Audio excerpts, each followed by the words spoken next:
आपके सामने क्वेश्चन बनते हैं लॉज ऑफ मोशन के। लॉज ऑफ मोशन और फोर्स के क्वेश्चन है। 28 क्वेश्चन ऑलरेडी सॉल्व करवा चुका हूँ। 10+2 की तैयारी कर रहे होंगे, आपका एग्जाम वेरी नियर है, बहुत करीब है। बहुत मेहनत करो, हर एक क्वेश्चन के पीछे बारीकी ढूंढो, रीजन ढूंढो, और उसके पीछे उनकी वजहों को ढूंढते हुए उसको सॉल्व करते चले जाओ। ये 10+2 के लिए ही नहीं है, इवन आप खुद की प्रैक्टिस कर रहे हैं।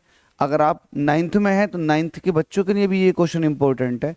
और अगर अपना नीड बेस फाउंडेशन स्टार्ट कर रहे हैं तो भी आप ऐसे क्वेश्चन लगा सकते हैं। ऐसे क्वेश्चनों से बड़ी क्लास के बच्चों के लिए बस एक फ़ायदा होगा कि वो फॉर्मूले याद करते चले जाएंगे और चीज़ें सॉल्व होती कैसे ये समझते चले जाएंगे। आपसे कह रखा कि एक क्यूब है जिसकी लेंथ जो है वो 5 सेंटीमीटर है, उसको प्लेस किया गया है लिक्विड के अंदर। तो हमसे कह रहा pressure at the centre of the face of a face, face के सेंटर पर जो प्रेशर आया वो आया 12 पास्कल का। तो लेट अस सपोज कि ये आपके पास लिक्विड है, इस लिक्विड के अंदर आपने यहाँ पर एक क्यूब रखा हुआ है। तो क्यूब आपने रख दिया, तो ये नीचे वाला जो फेस है इसके बिल्कुल मिडिल पॉइंट पर ऊपर की तरफ को एक थ्रस्ट लगेगा। ठीक है, तो आपसे कह रखा कि यहाँ पर जो प्रेशर लग रहा है वो 12 पास्कल का लग रहा है। तो प्रेशर दे रखा आपको 12 पास्कल।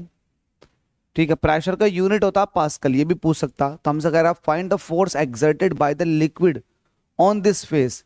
इस फेस पर लिक्विड कितना फोर्स लगा रहा होगा ये पूछ रहा है। तो आपको पता है फोर्स निकालने के लिए आपको प्रेशर की एरिया से मल्टीप्लाई करनी पड़ती है। अब एरिया आपको अगर पता है नीचे वाले फेस का तो आप प्रेशर दे रखा है तो फोर्स बता सकते हैं। तो प्रेशर कितना है 12 पास्कल। एरिया कैसे निकलेगा, चूंकि क्यूब है तो क्यूब का जो ईच एंड एवरी फेस होता है वो एक स्क्वायर होता है। तो नीचे वाला फेस जो होगा वो कुछ इस तरह का स्क्वायर दिखेगा, और स्क्वायर का जो एरिया होता है वो होता है साइड का स्क्वायर। साइड कितनी है 5, इसका स्क्वायर करोगे तो हो जाएगा 25। चूंकि ये सेंटीमीटर में है तो इसका मतलब अगर मैं सेंटीमीटर में, देखो आप इसको ना ओपन करके लिखो क्योंकि आप छोटी क्लास के बच्चे हो। तो जो इसका एरिया होता है वो होता है ये 5/100। ये 100 से डिवाइड क्यों किया गया है, क्योंकि आपको मीटर में लिखना है। तो सेंटीमीटर को मीटर में बदलने के लिए आप 100 से डिवाइड करते हो, वो आपने कर दिया। एरिया कैसे निकाला, क्योंकि आपको पता है एरिया होता है साइड का स्क्वायर, खत्म कहानी। तो 5×5 = 25 की 12 से मल्टीप्लाई करोगे तो कितना हो जाएगा 300। 12×5 = 60, 6×5 = 30, 300 हो गया ये। और नीचे कितना है 100 × 100, 2 0 से 2 0 कट गए तो आपके पास वैल्यू निकल कर आ गई 3। 100 को ऊपर लेके जाओगे तो 10⁻⁻2। चूंकि ये फोर्स है तो वैल्यू आ जाएगी न्यूटन में, तो 3 × 10⁻⁻2 न्यूटन, ये इसका बिल्कुल सही जवाब हो गया। अच्छा देखो एक चीज देखो, यहाँ पर 0.03 दे रखा, तो 3 × 10⁻2 को 0.03 भी कहते हैं, क्योंकि 10⁻2 का मतलब ये है कि इस पॉइंट को आप इधर को ले आओ, इस पॉइंट को आप इधर को ले आओ तो 0.03 ही आएगा।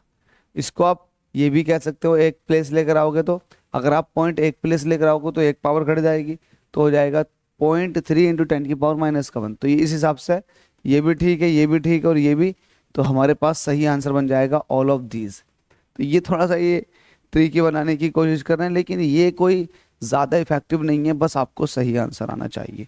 मेहनत करोगे समझ में आ जाएगा कि आप कहाँ गलत हो या कहाँ सही हो।